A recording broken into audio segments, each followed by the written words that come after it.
The Gormenghast Trilogy by Mervyn Peake. Book 1. Titus Groan. Mr. Rottcodd again.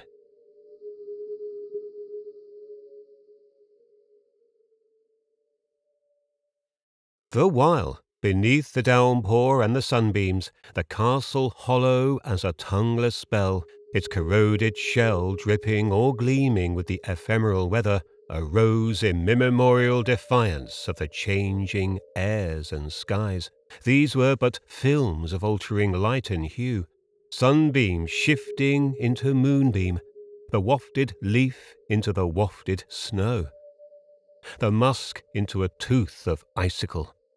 These but the transient changes on its skin, each hour a pulse the more, a shade the less, a lizard basking and a robin frozen. Stone after grey stone climbed. Windows yawned. Shields, scrolls, and legendary mottos, melancholy in their ruin, protruded in worn relief over arches or doorways, along the sills of casements, in the walls of towers, or carved in buttresses. Storm-nibbled heads, their shallow faces striated with bad green and draped with creepers, stared blindly through the four quarters from between broken eyelids. Stone after grey stone, and a sense of the heaving skywards of great blocks, one upon another, in a climbing weight, ponderous and yet alive with the labour of dead days. Yet, at the same time, still, while sparrows, like insects, flickered in wastes of ivy. Still, as though paralysed by its own weight, while about it the momentary motions fluttered and died, a leaf falling, a bullfrog croaking from the moat, or an owl on wings of wool floating earthwards in slow gyres. Was there something about these vertical acres of stone that mouthed of a stillness that was more complete, a silence that lay within and drummed? Small winds rustled on the castle's outer shell. Leaves dropped away or were brushed by a bird's wing. The rain ceased and creepers dripped. But within the walls, not even the light changed, save when the sun broke through and a series of dusty halls in the southern wing. Remoteless. For all were at the Erling. Around the lakeside was the castle's breath. Only the old stone lung remained. Not a footfall. Not a voice.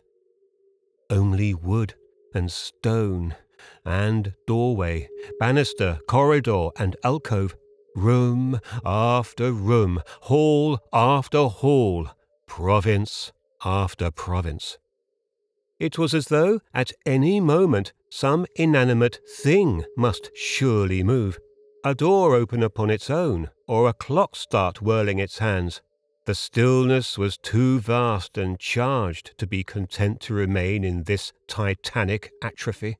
The tension must surely find a vent, and burst suddenly, violently, like a reservoir of water from a smashed dam, and the shields fall from their rusty hooks, the mirrors crack, the boards lift and open, and the very castle tremble, shake its walls like wings, yawn, split, and crumble with a roar. But nothing happened. Each hall a mouth that gaped and could not close. The stone jaws prized and aching. The doors like eye teeth missing from the bone. There was no sound, and nothing human happened. What moved in these great caves? A shifting shadow? Only where sunlight through the south wing wandered. What else? No other movement. Only the deathly padding of the cats. Only the soundlessness of the dazed cats. The line of them, the undulating line as blanched as linen, and lorn as the long gesture of a hand. Where, in the wastes of the forsaken castle, spellbound with stone lacunas, where could they find their way? From hush to hush, all was unrooted. Life, bone, and breath, echo and movement gone. They flowed, noiselessly and deliberately they flowed. Through doors ajar they flowed on little feet. The stream of them, the cats. Under the welkin of the flaking cherubs, doming through shade, they ran. The pillars narrowing in chill perspective formed them their mammoth highway. The refectory opened up its tracts of silence. Over the stones they ran, along the corridor of fissured plaster, room after hollow room, hall after hall, gallery after gallery, depth after depth, until the acres of grey kitchen opened. The chopping blocks, the ovens and grills stood motionless as altars to the dead. Far below the warped beams they flowed in a white band. There was no hesitation in their drift. The tail of the white line had disappeared, and the kitchen was as barren as a cave in a lunar hillside. They were swarming up cold stairs to other lands. Where has she gone? Through the drear sublight of 1,000 yawns they ran, their eyes like moons. Up winding stairs to other worlds again, threading the noonday dusk, and they could find no pulse, and she was gone. Yet there was no cessation. League after league, the swift, unhurried padding. The pewter room slid by, the bronze room and the iron. The armoury slid by on either side. The passageways slid by on either side. And they could find no breath in Gormenghast. The doorway of the Hall of the Bright Carvings was ajar. As they slid through the opening, it was as though a long, snow-soft serpent had appeared, its rippling body sown with yellow eyes. Without a pause, it streamed among the carvings, lifting hundreds of little dust clouds from the floor.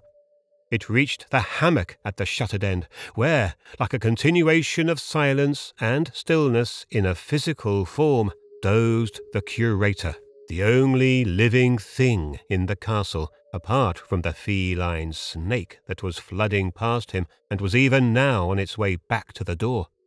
Above it, the coloured carvings smouldered. The golden mule, the storm-grey child, the wounded head with locks of chasmic purple. Rottcodd dozed on, entirely unaware not only that his sanctum had been invaded by her ladyship's cats, but unaware also that the castle was empty below him, and that it was a day of the Earling. No one had told him of the Earl's disappearance, for no one had climbed to the dusty hall since Mr. Flay's last visit. When he awoke, he felt hungry. Hauling up the shutters of the window, he noticed that the rain had stopped, and as far as he could judge from the position of the sun, it was well into the afternoon. Yet nothing had been sent up for him in the miniature lift from the kitchen, 40 fathoms below. This was unheard of. It was so new an idea that his food should not be awaiting him that for the moment he could not be certain that he was awake. Perhaps he was dreaming that he had left his hammock. He shook the cord that disappeared into the black well. Faintly he could hear the bell jangling far beneath. Remote as was the thin metal sound, it seemed that it was much clearer today than he had ever remembered it to have been before. It was as though it were the only thing in motion, as though it had no other sound to contend with, not so much as the buzzing of a fly upon a pane. It jangled in so solitary a way, so distinct, and so infinitely far. He waited, but nothing happened. He lifted the end of the cord for the second time and let it fall. Once more, as though from a city of forsaken tombs, a bell rang. Again he waited. Again nothing happened. In deep and agitated thought he returned to the window, which was so seldom open, passing beneath the glimmering chandeliers. Accustomed as he was to silence, there was something unique today about the emptiness, something both close and insistent, and as he pondered, he became aware of a sense of instability, a sensation almost of fear, as though some ethic he had never questioned, something on which whatever he believed was founded and through which his every concept filtered, was now threatened, as though somewhere there was treason, something unhallowed, menacing, and ruthless in its disregard for the fundamental premises of loyalty itself. What could be thought to count, or have even the meanest kind of value in action or thought, if the foundations on which his house of belief was erected were found to be sinking and imperiling the sacrosanct structure they supported? It could not be. For what could change? He fingered his chin and shot a hard, beady glance out of the window. Behind him, the long, adumbrate hall of the bright carvings glimmered beneath the suspended chandeliers. Here and there, a shoulder or a cheekbone or a fin or a hoof burned green or indigo, crimson or lemon in the gloom. His hammock swung a little. Something had gone wrong. Even had his dinner been sent up the shaft to him in the normal way, he must still have felt that there was something wrong. This silence was of another kind. It was portentous. He turned his thoughts over tortuously, and his eyes, losing for a moment their beady look, wandered over the scene below him. A little to his left and about 50 feet beneath his window was a tableland of drab roof, around a margin of which were turrets grey with moss, set about 3 feet apart from one another. There were many scores of them, and as his eyes meandered over the monotonous outline, he jerked his head forwards, and his focus was no longer blurred, for he had suddenly realized that every turret was surmounted by a cat, and every cat had its head thrust forwards, and that every cat, as white as a plume, was peering through slit eyes at something moving far below on the narrow sand-coloured path which led from the castle's outhouses to the northern woods. Mr. Rottcodd, gauging by the converging stares of the turreted cats what area of distant earth to scan, for with such motionless and avid concentration in every snow-lit form and yellow eye, there must surely be a spectacle of peculiar interest below them, he was able within a few moments to discover, moving toy-like from the woods, a cavalcade of the stone castle's core. Toy horses led. Mr. Rottcodd, who had long sight, but who could hardly tell how many fingers he held up before his own face, save by the apprehension of the digits themselves, removed his glasses. The blurred figures, so far below his window, threading their way through sunlight, no longer swam, but, starting into focus, startled him. What had happened? As he asked himself the question, he knew the answer. That no one had thought fit to tell him. No one! It was a bitter pill for him to swallow. He had been forgotten. Yet he had always wished to be forgotten. He could not have it both ways. He stared, and there was no mistaking. Each figure was tiny, but crystal clear in the rain-washed atmosphere. The cradle-saddled horse that led the throng, the child whom he had never glimpsed before, asleep, one arm along the cradle's rim, asleep on the day of his Erling. Rottcodd winced. It was Titus. So Sepulchrave had died, and he had never known. They had been to the lake, and there below him, on a slow grey mare, was borne along the path the 77th. Leading the mare by the bridle was a youth he had not seen before. His shoulders were high, and the sun shone on a rounded forehead. Over the back of the mare, beneath the saddle cradle, and hanging almost to the ground, there was hung a gold-embroidered carpet riddled with moth-holes.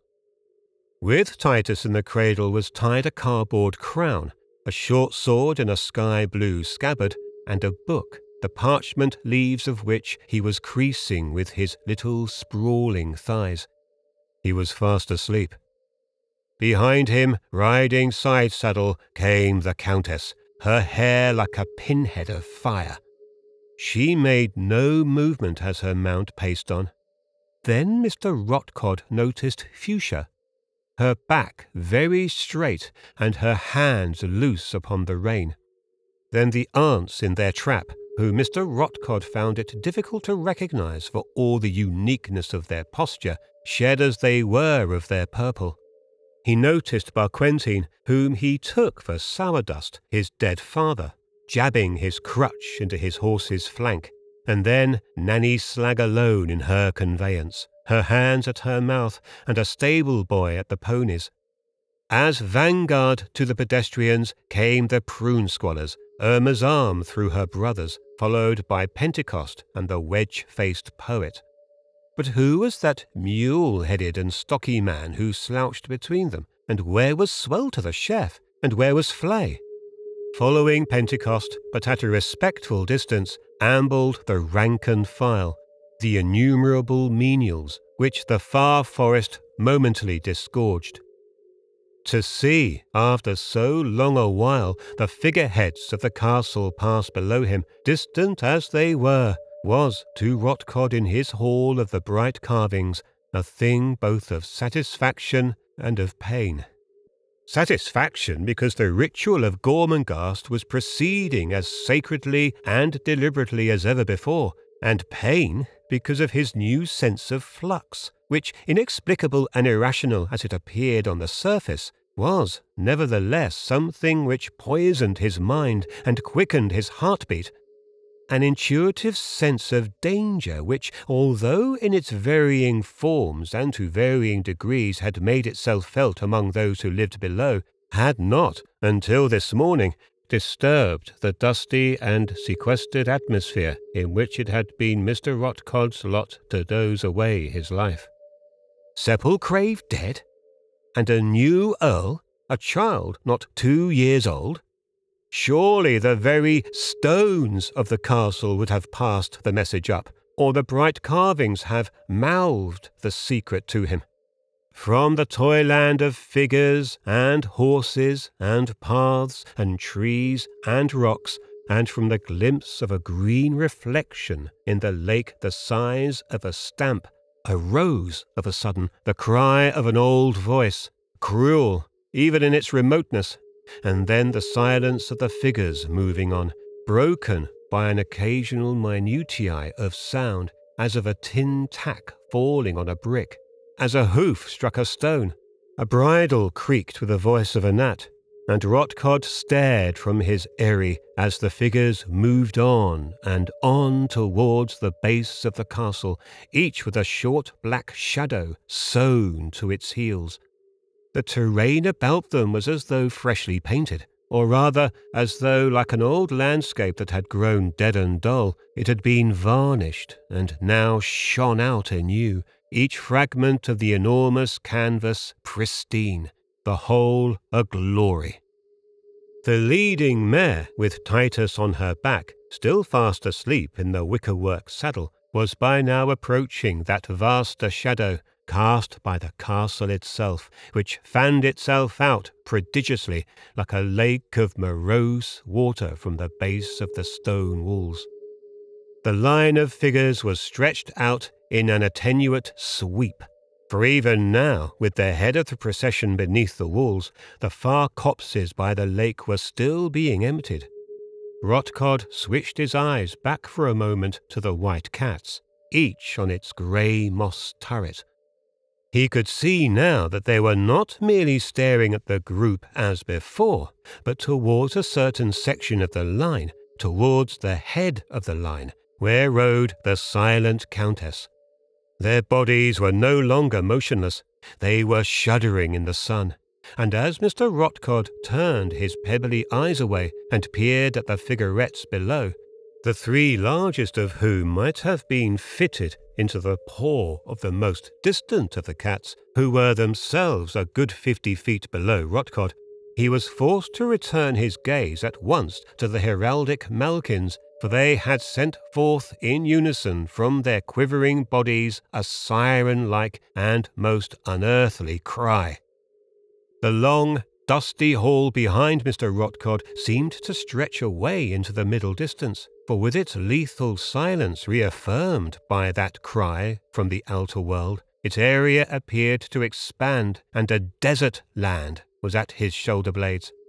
And beyond the far door, and under the boards of the halls below, and beneath them stretching on either hand where mute stairs climbed or wound, the brooding castle yawned. The Countess had reined in her horse and lifted her head.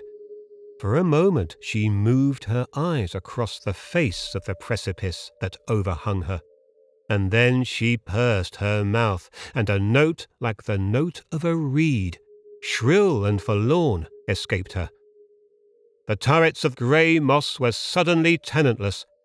Like white streams of water, like cascades, the cats sped earthwards down the mountainous and sickening face of stone. Rottcodd, unable to realize how they had so suddenly melted into nothing like snow in the sun, was amazed to see, when he transferred his eyes from the empty tableland of roof to the landscape below him, a small cloud moving rapidly across a field of tares. The cloud slowed its speed and swarmed, and as the Countess jogged her slow mount forwards, it was as though it padded in a white mist, fetlock deep, that clung about the progress of the hooves. Titus awoke as the mare which bore him entered the castle's shadow. He knelt in his basket, his hair black with the morning's rain and clinging snake-like about his neck and shoulders. His hands clasped the edge of the saddle-cradle before him. His drenched and glittering smock had become grey as he passed into the deep, water-like darkness where the mare was wading. One by one the tiny figures lost their toy-like brilliance and were swallowed. The hair of the Countess was quenched like an ember in that sullen bay. The feline cloud at her feet was now a smoke-grey mist. One by one, the bright shapes moved into the shadow and were drowned. Rottcodd turned from the window. The carvings were there. The dust was there. The chandeliers threw their weak light. The carvings smouldered. But everything had changed. Was this the hall that Rottcodd had known for so long? It was ominous. And then, as he stood quite still, his hands clasped about the handle of the feather duster, the air about him quickened, and there was another change, another presence in the atmosphere. Somewhere, something had been shattered, something heavy as a great globe and brittle like glass. And it had been shattered, for the air swam freely, and the tense, aching weight of the emptiness with its insistent drumming had lifted. He had heard nothing, but he knew that he was no longer alone. The castle had drawn breath. He returned to his hammock, strangely glad and strangely perplexed. He lay down, one hand behind his head, the other trailing over the side of the hammock, in the cords of which he could feel the purring of a sentient castle. He closed his eyes.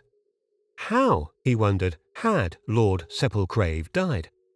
Mr. Flay had said nothing about his being ill, but that was long ago. How long ago? With a start, which caused him to open his eyes. He realized that it was over a year since the thin man had brought the news of Titus's birth. He could remember it all so clearly. The way his knees had clicked, his eye at the keyhole, his nervousness, for Mr. Flay had been his most recent visitor. Could it be that for more than a year he had seen no living soul? Mr. Rottcodd ran his eyes along the wooden back of a dappled otter. Anything might have happened during that year, and again he experienced an acute uneasiness. He shifted his body in the hammock. But what could have happened? What could have happened? He clicked his tongue. The castle was breathing, and far below the hall of the bright carvings, all that was Gormenghast revolved. After the emptiness, it was like tumult through him, though he had heard no sound. And yet by now there would be doors flung open, there would be echoes in the passageways, and quick lights flickering along the walls. Through honeycombs of stone would now be wandering the passions in their clay. There would be tears, and there would be strange laughter. Fierce births and deaths beneath umbrageous ceilings, and dreams and violence and disenchantment.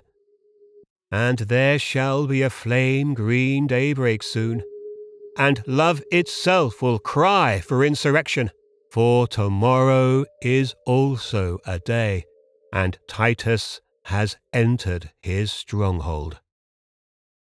That was the end of Titus Groan. The story continues with Gormenghast, Book 2 of the Gormenghast Trilogy.